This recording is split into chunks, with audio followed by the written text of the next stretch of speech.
بسم اللہ الرحمن الرحیم۔ دوستو، میں ہوں امان اللہ خان، آپ کے پروگرام عکس کے ساتھ۔ آپ خیریت سے ہوں گے، میں بھی خیریت سے ہوں۔ دیکھیں، ہر روز پاکستان کی سیاست میں کوئی نہ کوئی نیا ایشو جو ہے وہ سر بازار آ جاتا ہے، اور اس ایشو کے بعد حکومت کی وہ تمام مشینری جو ہے وہ کسی مخمصے میں چلی جاتی ہے، سوچ میں چلی جاتی ہے کہ اب ہم کیا کریں۔ ابھی چند روز پہلے تک تو ماشاءاللہ تحریک انصاف نے حکومت کو جو ٹف ٹائم دینا تھا دیا ہے، اور اب بھی دے رہی ہے، کیونکہ ان کے درمیان کوئی مذاکرات تو ہو نہیں سکے۔ مذاکرات ہونے چاہیے تھے، کیونکہ مذاکرات کی جہاں تک بات ہے، میں اپنے پچھلے پروگرام میں کہہ چکا ہوں کہ اس ٹائم پی ٹی آئی کی قیادت جو جیلوں میں پڑی ہے نا، وہ پنجابی میں کہتے ہیں نا، نکو نک آئی ہوئی ہے، پریشان ہے، جس کا اظہار شاہ محمود قریشی نے صحافیوں سے کیا ہے، اور باقی لوگ بھی کر رہے ہیں۔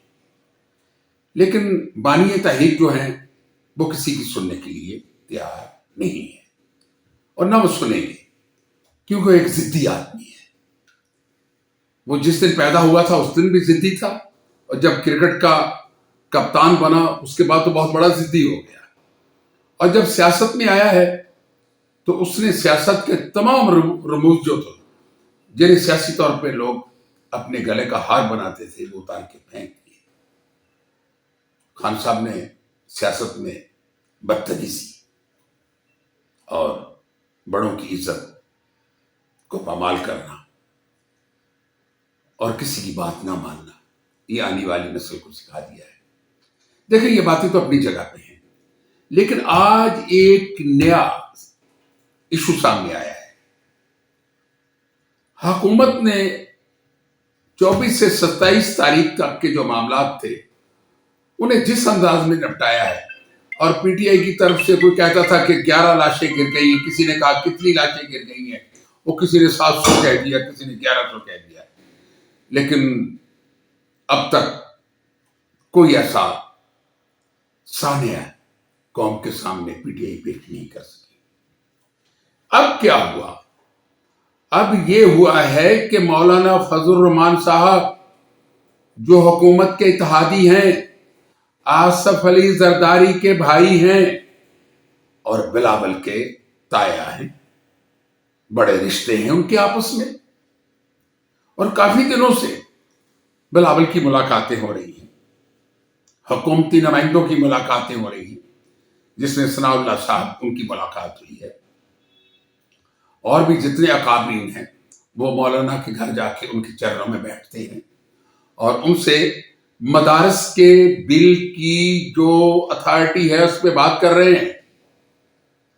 حکومت کی طرف سے یہ کہا جا رہا ہے کہ ہم نے وہ بل صدر پاکستان کو بھیج دیا، ہماری ذمہ داری ختم ہو گئی، اب تو صدر پاکستان ہے جو ان پہ سائن کریں گے۔ لیکن جو اطلاعات ہے ہمیں کہ صدر پاکستان نے وہ بل اسی حالت میں، اسی صورت میں دستخط کیے بغیر حکومت کو واپس کر دیا۔ اب یہ کیا کھیل ہے؟ یہ حکومت اور اسٹیبلشمنٹ کے درمیان ہے کہ اس پہ زرداری صاحب نے سائن کیوں نہیں کیے۔ لیکن اس سانحے کی سب سے بڑی ذمہ دار اس ٹائم میاں شہباز شریف کی حکومت ہے، جو عوام کو اور مولانا فضل الرحمان کو اعتماد میں نہیں لے رہی کہ اگر مدارس کے بل پہ سائن نہیں ہو رہے، اس کی اتھارٹی کو تسلیم نہیں کیا جا رہا، تو وہ کون سی قوت، کون سی طاقت ہے جو مولانا فضل الرحمان حکومت اور زرداری کے درمیان میں ایک دراڑ ڈالنے کے لیے تیار ہے؟ تیار نہیں ہے، دراڑ ڈل چکی ہے، کیونکہ آج مولانا فضل الرحمان صاحب نے جو اعلان کیا ہے، جو دھمکی دی ہے حکومت کو، صدر پاکستان کو، اسٹیبلشمنٹ کو، وہ بہت خوفناک ہے۔ انہوں نے واضح الفاظ میں کہا ہے کہ آپ کے پاس یہ 24 گھنٹے ہیں، اگر آپ نے مدارس کے بل کا مسئلہ حل نہ کیا تو مجھے پی ٹی آئی کی قوت نہ سمجھیے گا۔ میرے لوگ تحریک کی قیادت کے لوگ نہیں ہیں، تحریک انصاف کے کارکن نہیں ہیں، ہم ایک طاقت رکھتے ہیں اور کئی بار کئی حکومتیں ہمیں آزما چکی ہیں. ہم نے ابھی ڈنڈا نہیں اٹھایا. ہم ڈنڈا اٹھائیں گے تو حکومت کو جانا ہوگا. حکومت ٹھہر نہیں سکے گی.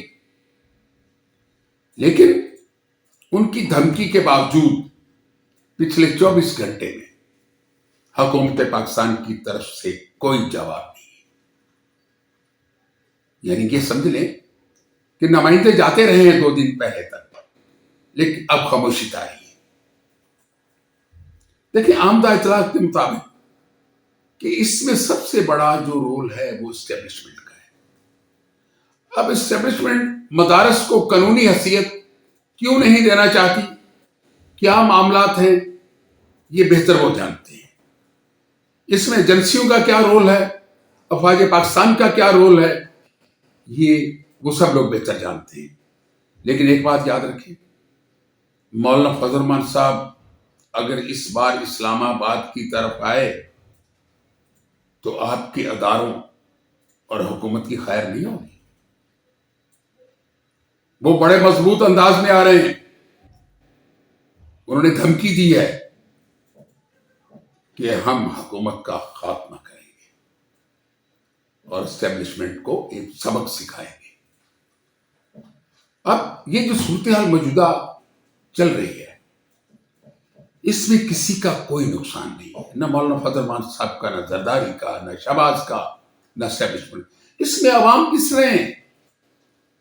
اب یہ قافلے جب ڈیرہ اسماعیل خان سے صبح سرحد کے ہر ضلع سے نکلیں گے، وہ برتی میں ملبوس مجاہدین، ہاتھوں میں ڈنڈے بھی ہوں گے اور ہو سکتا اسلحہ بھی ہو، تو جہاں سے گزریں گے ان شہروں کے کاروبار بند ہو جائیں گے. وہاں کے لوگ ایک نئی پریشانی کا شکار ہوں گے. آپ کے روڈز پہ، موٹر ویز پہ چلنے والی تمام کاروباری ٹریفک معطل ہو جائے گی اور اسلام آباد کے لوگ ایک دفعہ پھر ایک عذاب میں مبتلا ہو جائیں گے.